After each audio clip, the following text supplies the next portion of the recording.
మళ్ళీ రైతు రాజ్యం వస్తుంది. రైతే రాజు అవుతాడు. అన్నదాత కింద ప్రతి ఒక్కరికి 20,000 రూపాయలు సంవత్సరానికి ఇచ్చే బాధ్యత నేను తీసుకుంటా. మళ్ళా డ్రిప్ ఇరిగేషన్ ఇస్తా. మళ్ళీ రైతు చేసే వ్యవసాయానికి అండగా నేను ఉంటానని మీ అందరికీ హామీ ఇస్తున్నా. ఇంకో పక్క బండపల్లి 66, 64 పెద్దూరు, రాళ్ల బదుగూరు, కోనేరు కుప్పం ప్రాంతాల్లో ఎక్కువ గ్రనైట్ ఉంది. నిన్న మొన్న అడుగుతున్నారు, ఒక ఆయన ఒక సజెషన్ ఇచ్చాడు. ఏదైనా కానీ ఈ గ్రనైట్ అంతా హిస్టారికల్ గా మాన్యుమెంట్స్ అన్ని మంచి ఆర్కిటెక్చర్లు తయారు చేసి కళలుండే వ్యక్తులు మన కుప్పంలో ఉన్నారని, దీనికి కానీ మంచి సైట్ ఇస్తే అక్కడనే తయారు చేసి మార్కెట్ చేసుకుంటారని ఇప్పుడు అన్నారు. నేను ఒకటే చెప్తున్నా, దొంగలిచ్చిన దొంగల యొక్క లెక్కలు కక్కిస్తా. వీళ్ళు ఏం చేయాలో మళ్ళా రికవర్ చేపిస్తా. ఆ మంత్రిని కూడా హెచ్చరిస్తున్నా, నీ ఇష్ట ప్రకారం చేయడం కాదు. ఈ రోజు నీడి, రేపు ప్రజలది. ఆ ప్రజా ప్రభుత్వంలో నిన్ను శిక్షించే బాధ్యత తెలుగుదేశం పార్టీ తీసుకుంటామని కూడా చెప్తున్నా. ఇక్కడ ఇది మళ్ళీ గ్రనైట్ కు పూర్వ వైభవం తీసుకొస్తాం. స్థానికంగా ఉండే వాళ్లే పనులు చేసుకుంటూ చేస్తాను. ఇక్కడ ఈ రోజు నేను ఒక స్టేట్మెంట్ చూశాను. జనార్దన్ నాయుడుని ఒక ఆయన పక్క ఉండి ఇక్కడ కూడా ఒక షాప్ ఉంది. ఆయనకు ఒక గ్రనైట్ ఇది ఉంది.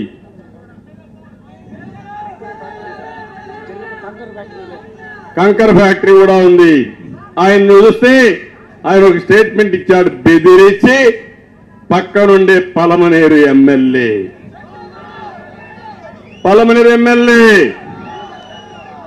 లాగేసుకున్నాడా లేదా?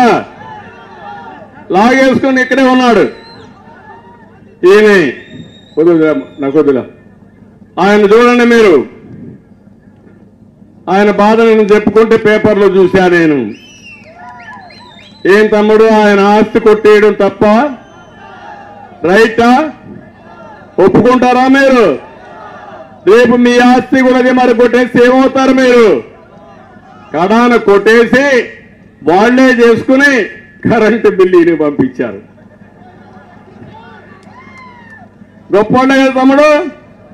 అంటే నేను అడుగుతున్నా ముఖ్యమంత్రిని, నువ్వు పెద్ద గొప్పలు చెప్తున్నావు కదా, నీ పక్క ఎమ్మెల్యే ఇక్కడే ఉన్నాడు. నేను సాక్ష్యం చెప్పా, టికెట్ ఇవ్వకుండా మాని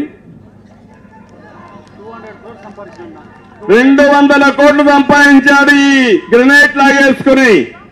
ఇప్పుడు నేను అడుగుతున్నా, గొప్పగా మాట్లాడుతున్నావు కదా, నీ మంత్రి కొన్ని 100,000 కోట్ల రూపాయలు దోచేశాడు. ఏ పెద్దలో ఏ రేటో తెలియదు. ఇన్ని 100,000 కోట్లు దోచేశాడు. ఆయన ఇంట్లో ఒక ఎంపీ, ఒక ఎమ్మెల్యే, ఒక మంత్రి. ధైర్యం ఉందా అని ముఖ్యమంత్రిని అడుగుతున్నా, నేను తీసేస్తావా అని అడుగుతున్నా.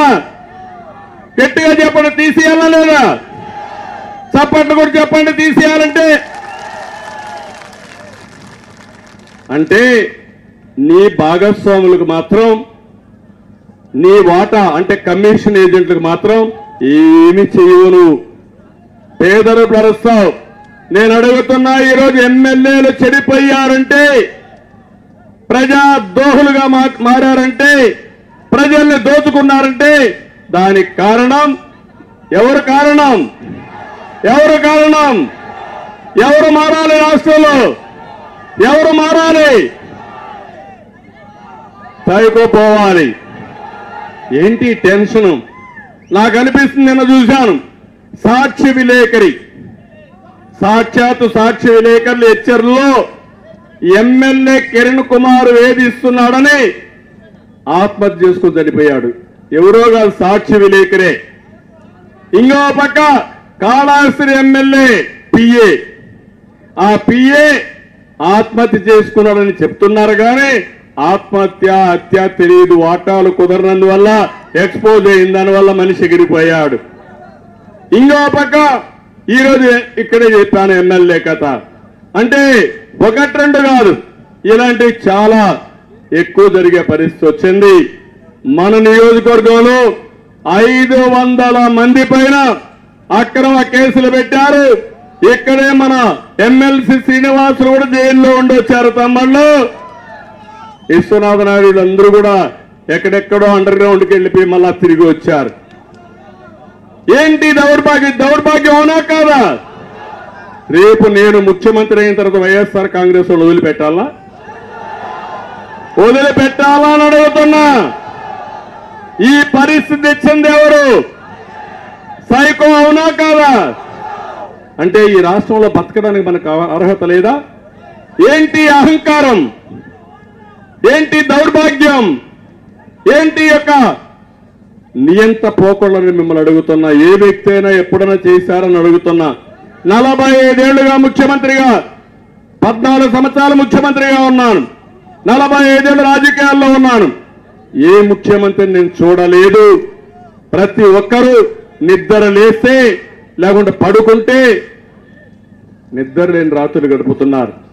ఇంకో పక్క ఒక్క విషయం మీరు గుర్తుపెట్టుకోండి. రేపో ఎల్లుండో ఇంకొక చట్టం తీసుకొచ్చాడు. ఆ చట్టం భయంకరమైన చట్టం. ఈ చట్టం మీరు ఒకసారి చూస్తే ఇది the Andhra Pradesh land titling act 2022. ఇది 31/10/2023 నుంచి అమల్లోకి వస్తుంది. తమ్ముళ్ళు మొన్నే సర్వే చేశారు. ఆ సర్వే రహస్యం మనకు తెలియదు. మీ భూమి మీ పేరుతో ఉందా లేకుంటే వైఎస్ఆర్ కాంగ్రెస్ నాయకుల పేరుతో ఉందో తెలియదు. ఆ పరిస్థితికి వచ్చేసాం. ఈ చట్ట ప్రకారం అన్ని టైటిల్ డీడ్స్ పోతాయి, ROR పోతుంది, ఉండే వ్యవస్థ పోతుంది, కొత్త వ్యవస్థ పెడతానంటున్నాడు. వ్యవస్థను పెట్టి కడాన మీ భూమి కొట్టేయాలంటే వైఎస్ఆర్ కాంగ్రెస్ నాయకులు ఈజీగా కొట్టేస్తారు, నెంబర్ మారుస్తారంతే. మీరు నిద్రలేసి చూసుకుంటే అది కూడా మీకు తెలియదు. 22A అంటారు. అంటే ఇది ప్రభుత్వ భూమి. అక్కడి నుంచి వస్తాడు బ్రోకర్ వస్తాడు, ఇది ప్రభుత్వ భూమి కాదు, నేను ఇప్పిస్తా నీకు, నాకు వాటా ఎంత ఇస్తావు అంటే. ఒక్క విషయం మీరు గుర్తుపెట్టుకోవాలి. ముఖ్యమంత్రిగా నాకు ఒక అనుభవం ఉంది. నేను తెలంగాణ ఆంధ్రప్రదేశ్ సమైక్యంలో చూశాను. తెలంగాణలో ఉండే టైటిల్ డీడ్స్ అన్ని భూములకి చాలా డిస్ప్యూట్ ఉంటాయి. ఆంధ్రప్రదేశ్లో పర్ఫెక్ట్ గా ఉంటాయి. దానికి కారణం ఇక్కడ బ్రిటిష్ పాలన, అక్కడ నిజాం పాలన. నిజాం పాలనలో ఒకే భూమి 3-4 పేర్లతో రాసేసేవాళ్ళు. ఇక్కడట్టు కాకుండా జమాబందీ చేసేవాళ్ళు. సంవత్సరానికి ఒకసారి KMలు VMలు కూర్చొని జమాబందీ చేసి మన భూమి మంది అని సర్టిఫికెట్ చేసేవారు.